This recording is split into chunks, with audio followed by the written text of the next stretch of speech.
Dans les archives poussiéreuses de la préfecture de Savoie, on trouve encore aujourd'hui un document daté du 15 mars 1847, écrit d'une main tremblante par le père Augustin Moreau, dernier recteur du séminaire Saint-Colomban de Valorcine.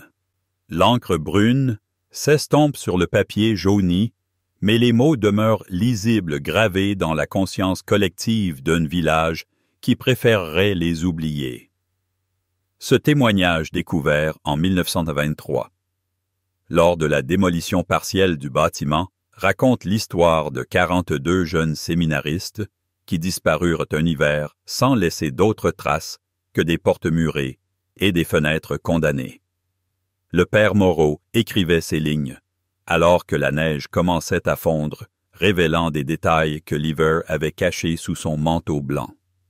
Le séminaire Saint-Colomban fut fondé en 1798 dans cette vallée reculée des Alpes françaises, à une époque où la Révolution avait dispersé les congrégations religieuses comme des feuilles mortes au vent. M.J.R. François de Bellecour, évêque exilé revenu de Suisse, cherchait un endroit isolé pour former de nouveaux prêtres, loin des turbulences politiques.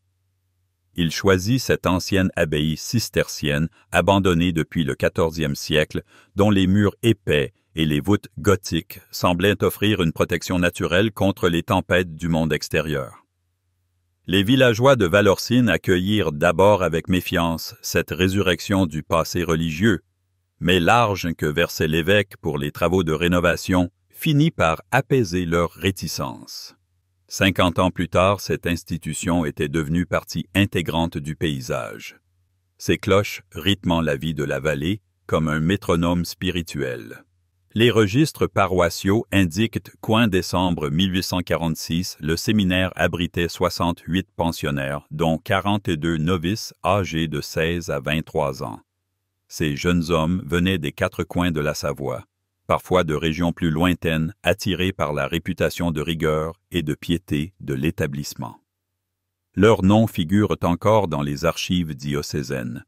Antoine Morel de Chambéry, François Dubois d'Annecy, Jean-Baptiste Perrin de Thonon et tant d'autres dont les familles attendaient des nouvelles qui ne viendraient jamais.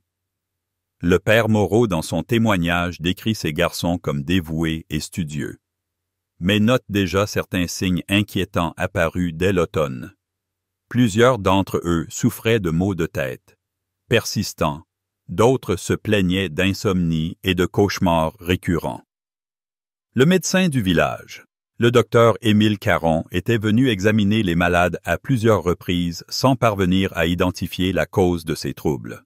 L'hiver 1846-1847 fut particulièrement rigoureux dans les Alpes.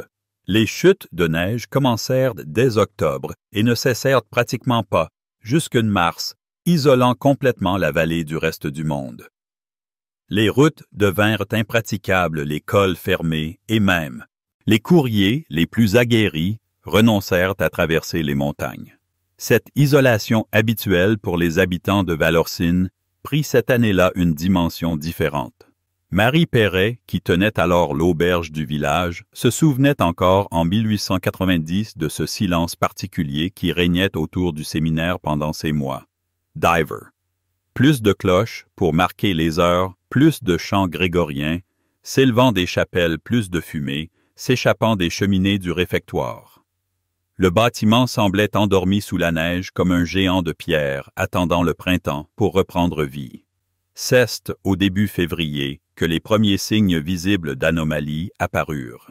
Thomas Bélanger, le forgeron du village, fut le premier à remarquer que personne ne venait plus chercher les provisions hebdomadaires, habituellement commandées par l'économe du séminaire. Les livraisons de pain s'accumulaient dans sa forge, les sacs de farine, commandés chez le meunier, restaient intouchés. Bélanger tenta plusieurs fois de monter jusqu'au séminaire, mais la neige rendait le chemin impraticable, même pour un homme habitué aux rigueurs de la montagne. Il fut contraint d'attendre, comme tous les villageois, que les conditions météorologiques s'améliorent. Cette attente forcée créa dans le village une atmosphère de malaise grandissant, alimentée par les ragots et les superstitions que l'isolement avait tendance à faire proliférer comme une maladie contagieuse. Le témoignage du père Moreau, écrit plusieurs semaines après les événements, tente de reconstituer ce qui s'était passé derrière les murs du séminaire pendant ces mois de silence. Selon ses propres mots consignés dans ce document troublant, les premiers troubles avaient commencé vers la Saint-Nicolas début décembre.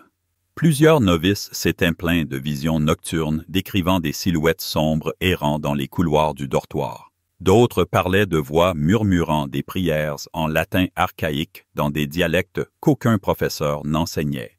Le père Moreau avait d'abord attribué ces phénomènes à l'hystérie collective fréquente dans les communautés fermées, soumises aux rigueurs de l'hiver alpin.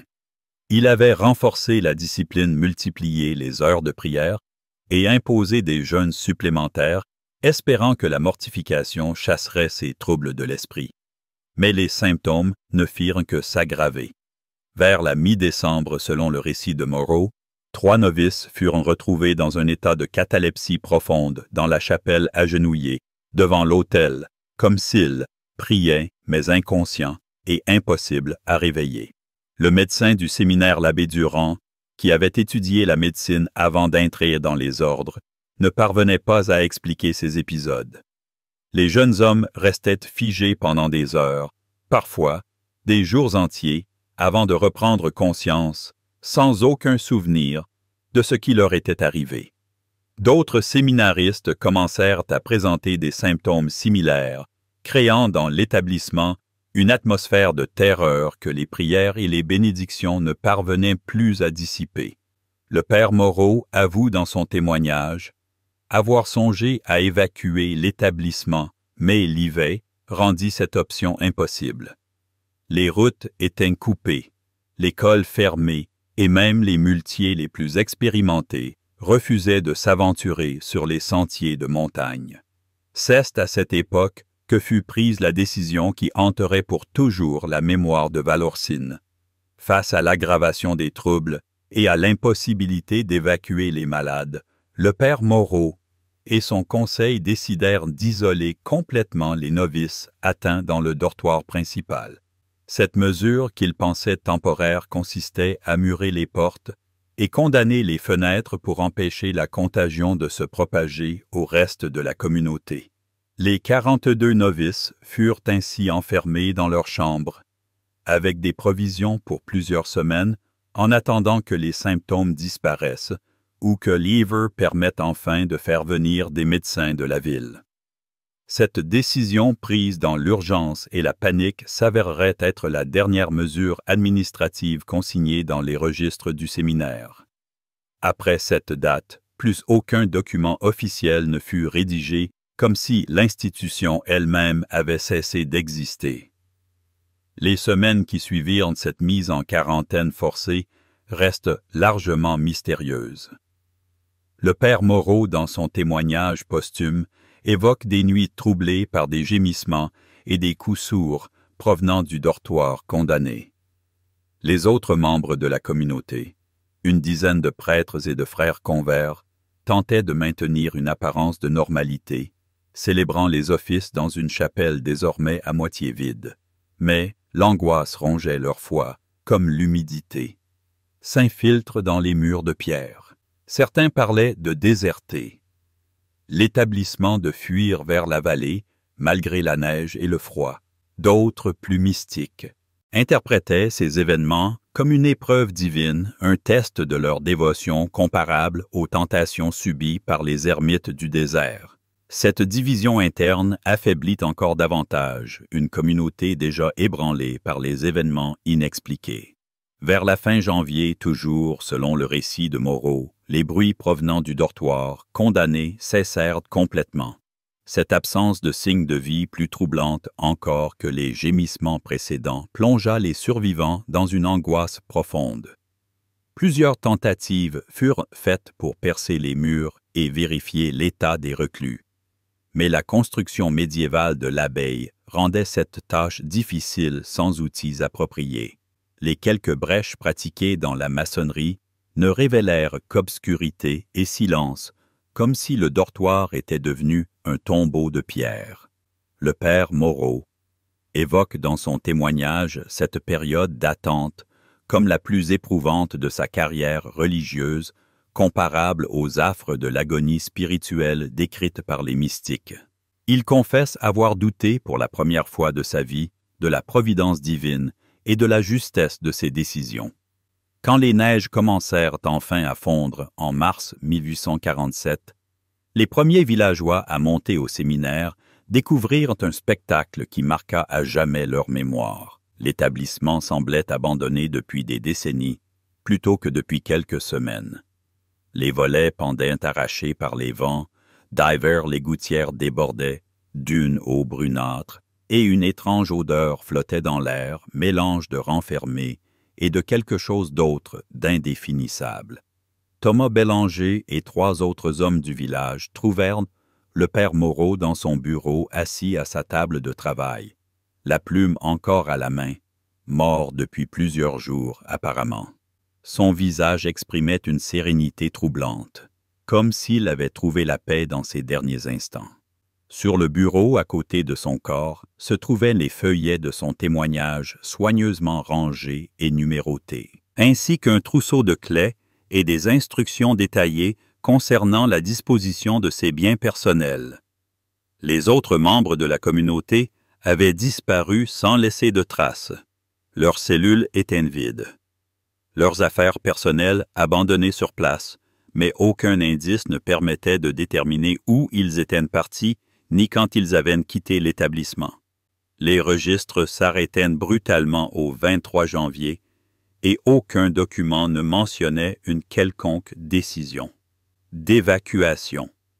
Cette disparition collective resta un mystère que les autorités diocésaines préférèrent ne pas approfondir.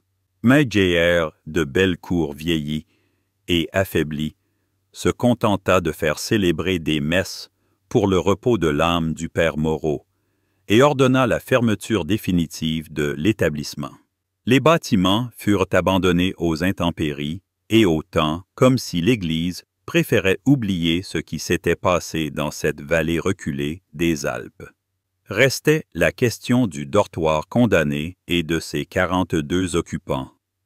Les murs de pierre épais de plusieurs pieds avaient été si solidement maçonnés qu'il fallut faire venir de Chambéry des ouvriers spécialisés avec des outils appropriés.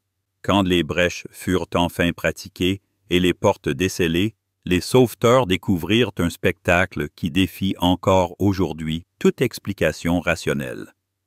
Les cellules étaient vides, parfaitement rangées, comme si leurs occupants avaient fait leur lit et rangé leurs affaires avant de partir en voyage. Aucune trace de violence, aucun désordre, aucun signe de lutte ou de maladie. Les 42 novices avaient simplement disparu, laissant derrière eux leurs vêtements, soigneusement pliés leurs livres de prière marqués à la dernière page, lu leur rosaire posé sur les tables de chevet. Cette disparition méthodique organisée était peut-être plus troublante, encore qu'une tragédie explicite. Les enquêtes officielles menées avec une discrétion qui frisait le secret n'apportèrent aucune réponse satisfaisante.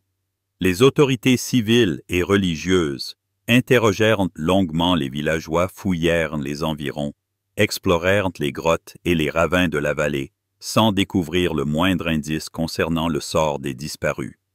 Les familles des novices venus de toute la Savoie pour retrouver leurs fils repartirent avec plus de questions que de réponses. Certaines refusèrent d'accepter la disparition et continuèrent pendant des années à chercher des traces de leurs enfants, questionnant les voyageurs, interrogeant les bergers, suivant les moindres rumeurs qui circulaient dans les auberges de montagne. Cette quête obsessionnelle finit par s'essouffler avec le temps, mais laissa dans plusieurs familles une blessure qui ne cicatrisa jamais complètement. Marie Perret, l'aubergiste de Valorcine, témoigna en 1890 devant le folkloriste Auguste Bouvier que les villageois évitaient de parler de cette histoire, même 40 ans après les événements. Selon elle, une sorte de malédiction semblait peser sur ceux qui évoquaient le sort des 42 disparus.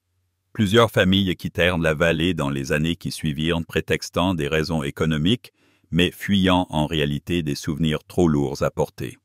Ceux qui restèrent développèrent une capacité troublante à changer de conversation dès que le sujet était abordé, comme si un consensus silencieux s'était établi pour effacer cet épisode de la mémoire collective. Cette amnésie volontaire, cette conspiration du silence, contribua paradoxalement à alimenter les légendes et les superstitions qui entourèrent pendant des décennies les ruines du séminaire Saint-Colomban. Les documents médicaux de l'époque, conservés aux archives départementales, apportent quelques éléments d'éclairage sur les troubles qui affectèrent les séminaristes avant leur disparition. Le docteur Caron, dans un rapport daté de novembre 1846, décrit des symptômes qu'il qualifie d'hystériques caractérisés par des convulsions, des hallucinations visuelles et auditives et des épisodes de catalepsie. Ces manifestations, observe-t-il, présentent des similitudes troublantes avec les cas d'empoisonnement par l'ergot de seigle, un champignon parasite qui infectait parfois les céréales et provoque des intoxications collectives. Cette hypothèse scientifiquement plausible fut explorée par les enquêteurs qui analysèrent les réserves de farine et de pain du séminaire. Mais aucune trace d'ergot ne fut découverte dans les provisions, et cette piste fut abandonnée, faute de preuves. D'autres théories furent avancées au fil des décennies, chacune apportant sa part d'explications rationnelles sans jamais parvenir à élucider complètement le mystère. L'empoisonnement accidentel par des vapeurs toxiques provenant des anciennes mines de la vallée, l'intoxication par des champignons hallucinogènes consommés par erreur, l'épidémie d'une maladie neurologique inconnue. Toutes ces hypothèses furent étudiées et finalement écartées, faute de preuves concluantes.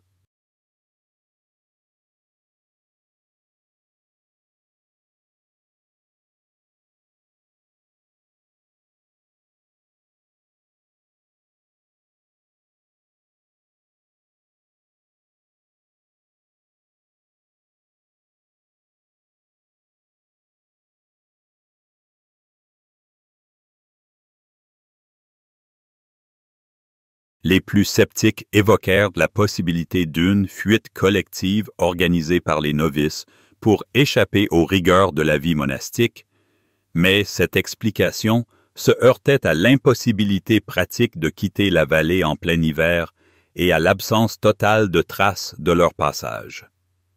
Comment 42 jeunes hommes auraient-ils pu disparaître sans laisser d'empreintes dans la neige, sans être vus par aucun témoin, sans donner de nouvelles à leur famille? Le témoignage le plus troublant concernant cette affaire fut recueilli en 1889 par le chanoine Dubois, historien diocésain, chargé d'établir la chronique officielle des événements. Une religieuse âgée du couvent de Thonon, sœur Marguerite. Marie lui confia sur son lit de mort un secret qu'elle gardait depuis plus de 40 ans. En février 1847, raconta-t-elle son couvent, avait reçu la visite nocturne d'un groupe d'hommes, jeunes vêtus de bure de novices, qui demandèrent l'hospitalité pour une nuit.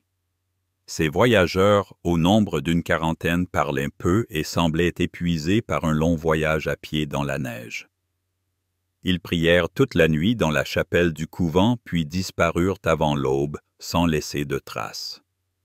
La mère supérieure de l'époque avait ordonné le silence sur cet épisode, considérant que ces hommes étaient probablement en fuite et qu'il valait mieux ne pas attirer l'attention des autorités sur leur passage. Cette révélation tardive, impossible à vérifier en l'absence de témoins survivants, ouvrait néanmoins une piste nouvelle dans l'enquête. Si les 42 novices avaient effectivement réussi à quitter le séminaire et à voyager, jusqu'à Thonon, que leur était-il arrivé ensuite? Aucun registre paroissial ne mentionne leur passage. Aucune auberge ne conserve trace de leur séjour, aucune autorité civile ne rapporte leur présence sur les routes de Savoie. Cette disparition dans la disparition.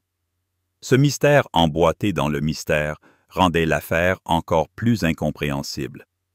Comment des hommes qui avaient survécu à une évasion hivernale périlleuse pouvaient-ils ensuite s'évaporer sans laisser d'autres traces qu'un souvenir flou dans la mémoire d'une religieuse? Les archives notariales de la région conservent quelques documents relatifs à la liquidation des biens du séminaire Saint-Colomban. Ces papiers jaunis rédigés dans le jargon juridique de l'époque révèlent des détails troublants sur l'état financier de l'établissement au moment de sa fermeture, contrairement à ce que l'on pourrait attendre d'une institution religieuse prospère. Les comptes accusaient un déficit important aggravé par des dépenses inhabituelles dans les mois précédant la disparition. Des sommes considérables avaient été dépensées pour l'achat de vivres en grande quantité de médicaments rares et de matériel médical sophistiqué pour l'époque.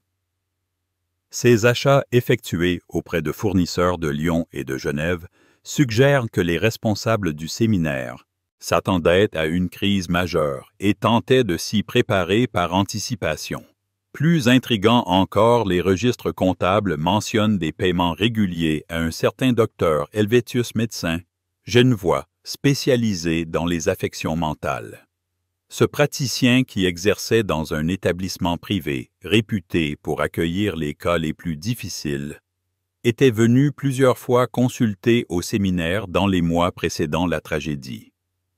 Ses honoraires particulièrement élevés laissent supposer qu'il ne s'agissait pas de visites de routine, mais d'interventions spécialisées concernant des troubles graves. Malheureusement, les dossiers médicaux du docteur Helvétius furent détruits dans l'incendie de sa clinique en 1851, emportant avec eux des informations qui auraient pu éclairer le mystère de Valorcine. Cette piste médicale fut explorée plus avant par le docteur Lucien Bertrand, aliéniste parisien, qui s'intéressa à l'affaire dans le cadre de ses recherches sur les épidémies d'hystérie collective. Dans un mémoire publié en 1895, il émet l'hypothèse que les séminaristes furent victimes d'une forme particulière d'aliénation mentale favorisée par l'isolement, les privations et la rigueur excessive de la discipline monastique. Selon lui, certains individus prédisposés auraient développé des symptômes psychotiques qui se seraient propagés au reste du groupe par contagion psychique, phénomène bien documenté dans les communautés fermées. Cette théorie scientifiquement défendable n'explique cependant pas la disparition physique des malades, ni l'absence totale de traces de leur passage. Les témoignages recueillis au fil des décennies auprès des habitants de Valorcine révèlent une dimension plus sombre de cette histoire. Plusieurs villageois âgés évoquèrent toujours de manière évasive des pratiques étranges observées au séminaire dans les mois précédant la tragédie. Des feux nocturnes allumés dans la cour d'honneur, des processions de silhouettes encapuchonnées circulant dans les jardins, des chants liturgiques entonnés dans une langue inconnue qui résonnaient dans la vallée pendant les nuits sans lune. Ces détails colportés de bouche à oreille pendant des générations furent probablement déformés par la tradition orale, mais ils suggèrent néanmoins que la communauté du père Moreau s'était écartée de l'orthodoxie catholique dans ses derniers mois d'existence. Cette hypothèse d'une dérive sectaire ou mystique fut renforcée par la découverte en 1923 de documents cachés dans une anfractuosité du mur de la bibliothèque. Ces papiers soigneusement enveloppés dans une toile cirée qui les avait préservés de l'humidité contenaient des textes de nature théologique mais d'inspiration douteuse. Il s'agissait de traductions en français de textes gnostiques anciens, d'écrits, apocryphes condamnés par l'Église et de rituels d'invocation empruntés aux traditions ésotériques. Ces documents annotés de la main du père Moreau, lui-même, témoignaient d'une évolution intellectuelle et spirituelle qui l'avait conduit aux frontières de l'hérésie. Cette bibliothèque secrète, constituée probablement au fil des années, révélait un aspect insoupçonné de la personnalité du dernier recteur de Saint-Colomban. L'analyse graphologique des annotations portées sur ces textes interdits révéla des éléments troublants sur l'état mental du père Moreau dans ces derniers mois. L'écriture d'abord ferme et régulière devient progressivement hésitante, tremblée marquée par des ratures et des corrections obsessionnelles. Certaines pages sont couvertes de notes marginales, rédigées dans un latin archaïque parsemé de mots grecs et même de caractères hébraïques que Moreau ne maîtrisait pourtant pas selon ses biographes. Cette dégradation de l'écriture parallèle à l'évolution de son état psychologique suggère une détérioration progressive de ses facultés mentales, peut-être liée aux mêmes causes qui affectèrent ses pensionnaires. Les rumeurs concernant des pratiques occultes au séminaire Saint-Colomban furent alimentées par une découverte macabre faite en 1934 lors de travaux d'aménagement dans la chapelle. Sous les dalles de pierre du chœur, les ouvriers mirent au jour une crypte inconnue, contenant plusieurs ossements humains disposés selon un arrangement géométrique complexe. Ces restes analysés par un anatomiste de l'Université de Grenoble appartenaient à des individus décédés à des époques différentes, probablement des moines de l'ancienne abbaye cistercienne, mais leur disposition en étoile à 8 branches, configuration étrangère aux traditions funéraires chrétiennes, suggérait qu'ils avaient été déplacés et réarrangés selon un rituel particulier. Cette profanation de sépultures anciennes, si elle était l'œuvre du père Moreau et de sa communauté, témoignait d'une rupture complète avec les pratiques religieuses orthodoxes. Le mystère de Valorcine continua d'alimenter l'imaginaire populaire bien après l'art. Fermeture du séminaire.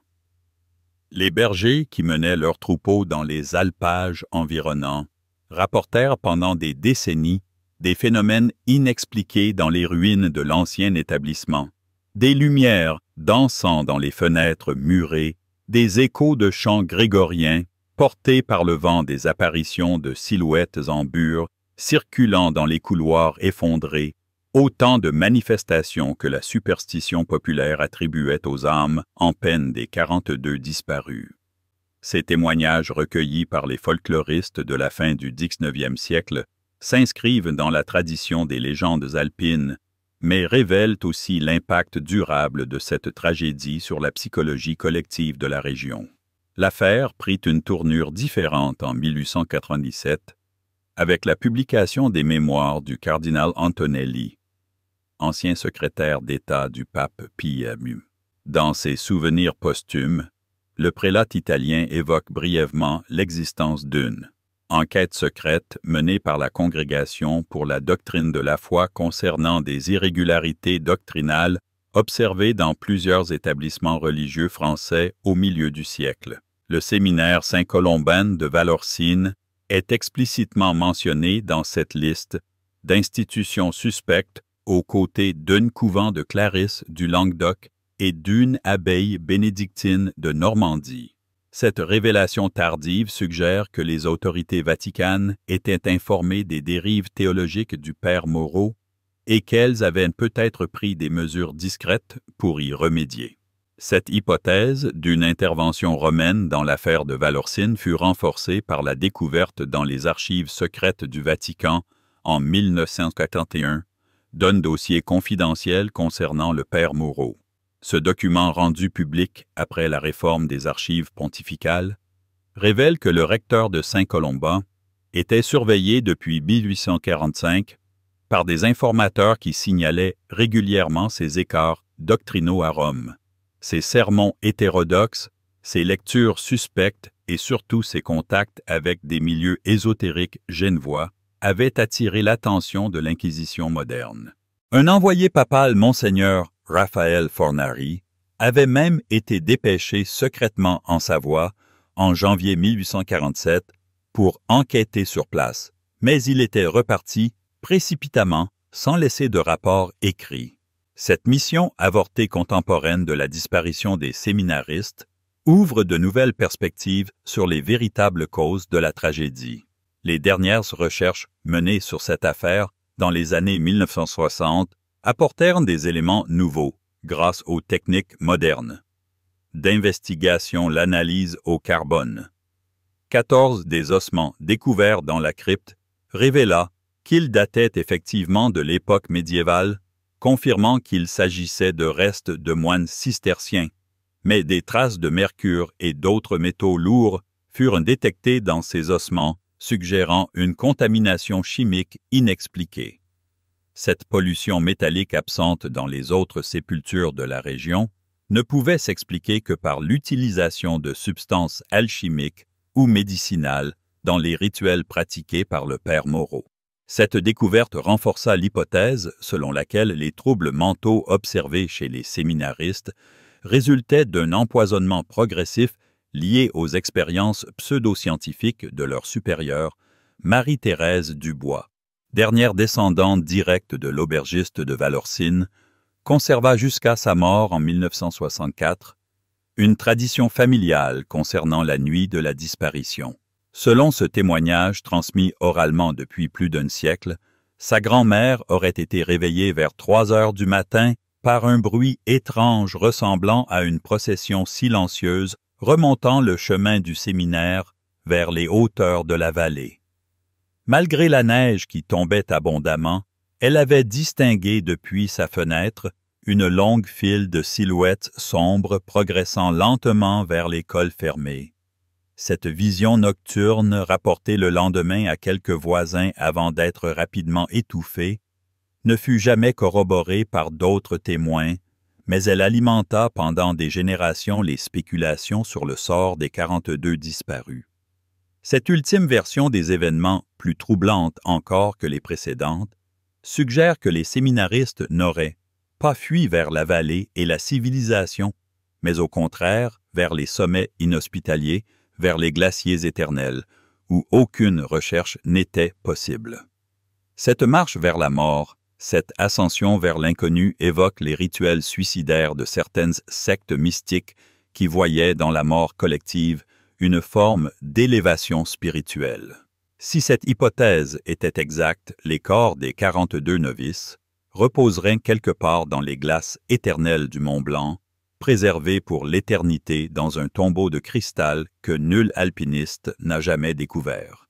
L'examen des registres météorologiques de l'époque, conservé à l'Observatoire de Genève, apporte un éclairage particulier sur les conditions climatiques de cette nuit fatidique de février 1847. Une tempête de neige exceptionnelle balayait alors la région avec des vents atteignant plus de 100 km à l'heure et une visibilité réduite à quelques mètres. Dans de telles conditions, une procession d'hommes non équipés pour l'alpinisme n'aurait pu survivre plus de quelques heures en montagne.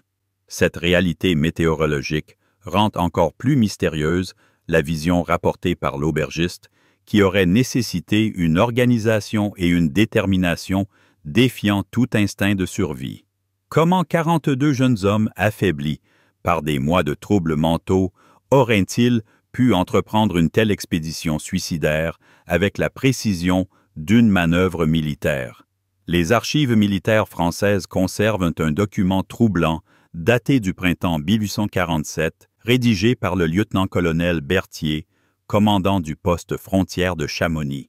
Ce rapport classé, confidentiel à l'époque, fait état de découvertes étranges lors des premières patrouilles de reconnaissance après la fonte des neiges. Plusieurs objets liturgiques, calices et patènes en argent, portant les armoiries du séminaire Saint-Colomban furent retrouvés éparpillés sur le glacier du Tacul, à plus de 3000 mètres d'altitude. Ces pièces d'orfèvrerie d'une valeur considérable n'auraient jamais été abandonnées volontairement par des fugitifs cherchant à refaire leur vie ailleurs. Leur présence dans ces lieux inaccessibles ne pouvait s'expliquer que par un drame survenu en haute montagne, mais aucun corps ne fut jamais découvert malgré les recherches entreprises par les guides de Chamonix. Cette découverte d'objets sacrés dans les glaces alimenta une nouvelle hypothèse sur les événements de Valorcine. Selon certains théologiens consultés discrètement par les autorités diocésaines, le père Moreau aurait pu organiser un rituel expiatoire collectif, une forme de sacrifice mystique destiné à racheter les péchés de sa communauté. Les textes gnostiques retrouvés dans sa bibliothèque secrète mentionnaient effectivement des pratiques de purification par la mort volontaire héritée des traditions cathares et des mouvements millénaristes médiévaux. Cette interprétation bien corrifiante donnerait un sens à l'apparente organisation de la disparition et expliquerait pourquoi aucun des participants ne tenta de revenir en arrière ou de donner l'alerte. Le témoignage le plus dérangeant concernant cette affaire fut recueilli en 1952 par l'ethnologue suisse Hermann Keller auprès d'un guide de haute montagne octogénaire descendant d'une famille de cristalliers qui arpentait les glaciers depuis des générations. Cet homme, Jean-Claude Moret, prétendit que son grand-père avait découvert en 1848 dans une crevasse du glacier des Bossons les restes momifiés d'une quarantaine d'hommes vêtus de bures monastiques. Ces corps parfaitement conservés par le froid étaient disposés en cercle autour d'un autel de glace sur lequel reposait un livre ouvert et un calice renversé, l'ancêtre de Moret superstitieux. Comme tous les montagnards de l'époque, avait rebouché la crevasse sans rien dire à personne, considérant cette découverte comme un signe de malédiction qu'il valait mieux laisser aux glaces éternelles. Ce récit impossible à vérifier en l'absence de preuves matérielles s'inscrit néanmoins dans la logique des événements, tels qu'ils peuvent être reconstitués. Si les séminaristes avaient effectivement entrepris une ascension rituelle vers les sommets, ils auraient pu atteindre les zones glaciaires avant de succomber au froid et à l'altitude. Leur disposition en cercle évoquée par le témoin correspondrait aux pratiques cérémonielles décrites dans les textes ésotériques du père Moreau. Cette mort collective organisée selon un protocole mystique précis transformerait la tragédie de Valorcine en un des épisodes les plus troublants de l'histoire religieuse française, comparable au drame des sectes millénaristes qui marquèrent périodiquement la chrétienté. L'influence de cette affaire sur la région ne se limita pas aux légendes populaires et aux superstitions villageoises.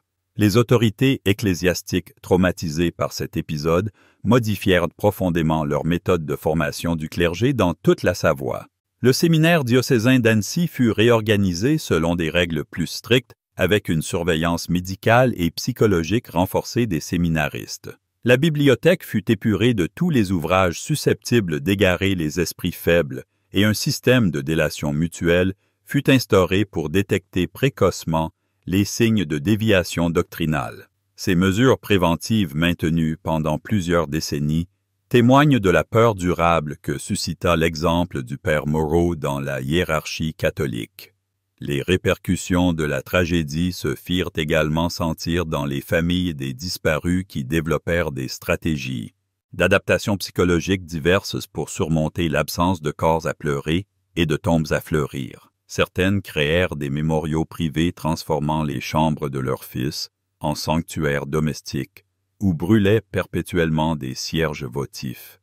D'autres, incapables de faire le deuil, sans certitude, attendirent pendant des années le retour miraculeux de leurs enfants, guettant chaque voyageur, interrogeant chaque pèlerin espérant contre toute logique qu'un jour quelqu'un frapperait à leur porte avec des nouvelles. Cette attente pathologique, transmise parfois aux générations suivantes, créa dans plusieurs lignées savoyardes une mélancolie héréditaire que les psychiatres de l'époque attribuaient à un tempérament montagnard naturellement enclin à la neurasthénie. L'abandon progressif des ruines du séminaire Saint-Colomban devint lui-même un spectacle de désolation qui frappa l'imagination des voyageurs romantiques. Plusieurs écrivains et artistes de la seconde moitié du XIXe siècle visitèrent Valorcine pour contempler ces vestiges gothiques où la nature reprenait lentement ses droits. Gustave Doré y réalisa plusieurs gravures saisissantes montrant les voûtes effondrées, envahies par la végétation sauvage, et les fenêtres béantes par lesquels s'engouffraient les vents glacés. Ces œuvres largement diffusées par la presse illustrée de l'époque contribuèrent à fixer dans l'imaginaire collectif l'image d'un lieu maudit où la folie religieuse avait conduit à la catastrophe. Les dernières investigations officielles concernant l'affaire de Valorcine furent menées en 1963 par une commission d'enquête parlementaire française chargée d'examiner les dysfonctionnements administratifs dans les institutions religieuses du passé. Cette commission, présidée par le député radical Henri Duclos, avait pour mission d'établir les responsabilités dans plusieurs scandales ecclésiastiques anciens qui ressurgissaient dans l'actualité de l'époque. Le dossier Saint-Colomban fut examiné pendant plusieurs mois par des experts en histoire religieuse, des psychiatres et des juristes, mais leurs conclusions restèrent confidentielles et ne furent jamais rendues publiques.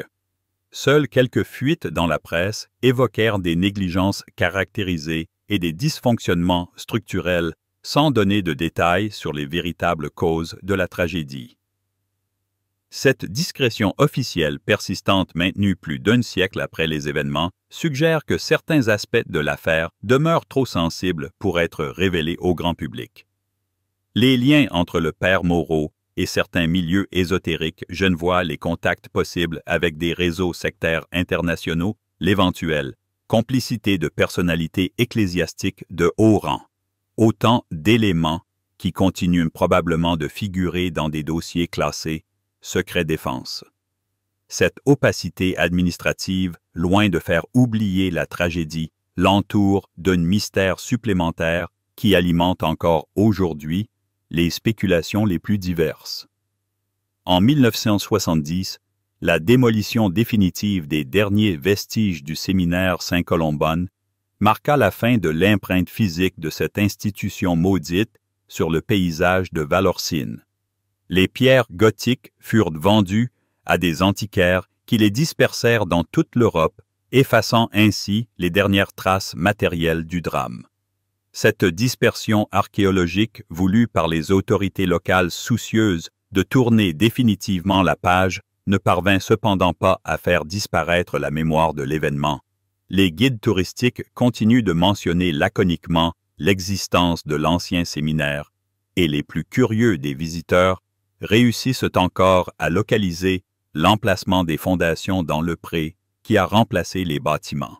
Les recherches les plus récentes sur cette affaire menées par des historiens indépendants dans les années 1980 et 1990 ont mis l'accent sur les aspects sociologiques et psychologiques de la tragédie plutôt que sur ses dimensions surnaturelles.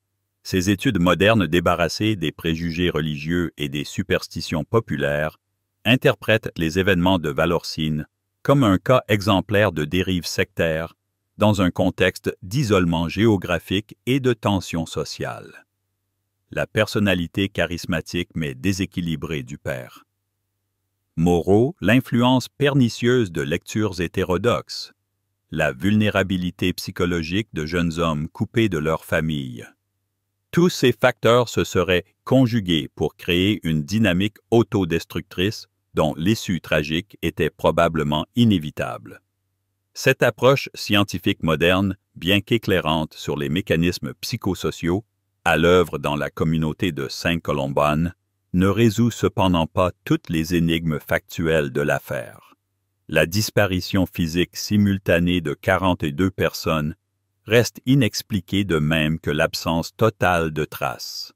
De leur passage après leur sortie du dortoir condamné, les témoignages concordants sur des phénomènes inexpliqués observés dans la région pendant des décennies continuent de défier les explications rationnelles.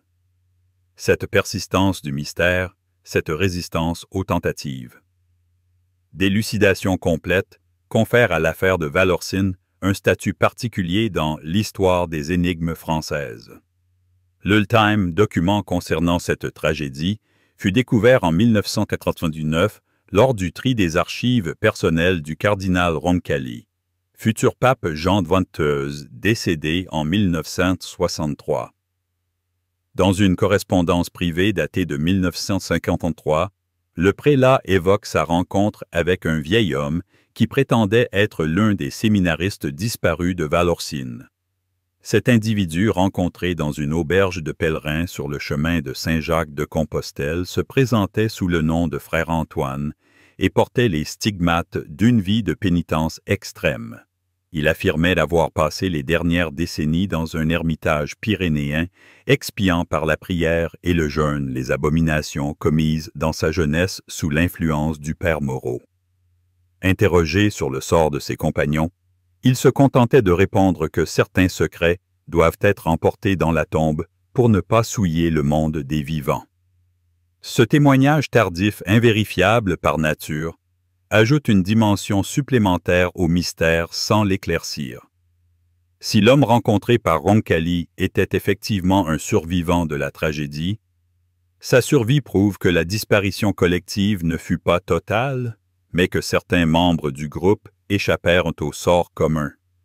Mais son refus de révéler ce qui s'était réellement passé dans les derniers jours du séminaire Saint-Colomban perpétue l'opacité qui entoure cette affaire depuis plus d'un siècle et demi. Cette volonté de silence, cette fidélité au secret, même après des décennies d'errance, suggère que les événements de février 1847 furent d'une nature si troublante que leurs témoins préférèrent les emporter dans la mort plutôt que de les révéler au monde. Aujourd'hui, la vallée de Valorcine a retrouvé sa tranquillité montagnarde, troublée seulement par le passage des randonneurs et des skieurs qui ignorent généralement l'histoire tragique de ces lieux. Le pré où s'élevait autrefois le séminaire, Saint-Colomban accueille désormais quelques chalets de vacances, et seul un modeste calvaire de pierre rappelle discrètement qu'un drame cesse de jouer. Ici, il y a plus de 150 ans. Les anciens du village évitent encore de parler de cette histoire aux étrangers, perpétuant une tradition de silence qui traverse les générations comme un héritage empoisonné. Cette amnésie volontaire, ce refus collectif de la mémoire, constitue peut-être le dernier mystère de l'affaire de Valorcine. Pourquoi une communauté entière s'acharne-t-elle encore à oublier un événement si ancien? La réponse à cette question se trouve peut-être dans le journal intime de François Mermoz, instituteur de Valorcine de 1923 à 1967, découvert récemment dans le grenier de sa maison familiale. Dans une entrée datée du 12 février 1947, exactement 100 ans après la disparition des séminaristes, Mermoz note que plusieurs villageois lui ont rapporté des phénomènes étranges observés dans la nuit précédente. Des lumières dansant dans le pré de l'ancien séminaire, des échos de chants liturgiques portés par le vent, une procession de silhouettes translucides remontant vers les hauteurs de la vallée, autant de manifestations qui reproduisaient fidèlement les témoignages rapportés un siècle plus tôt. Cette répétition cyclique, cette résurgence périodique du mystère, transforme l'affaire de Valorcine en une plaie qui refuse de cicatriser en un traumatisme collectif qui se réveille à date fixe comme une fièvre récurrente.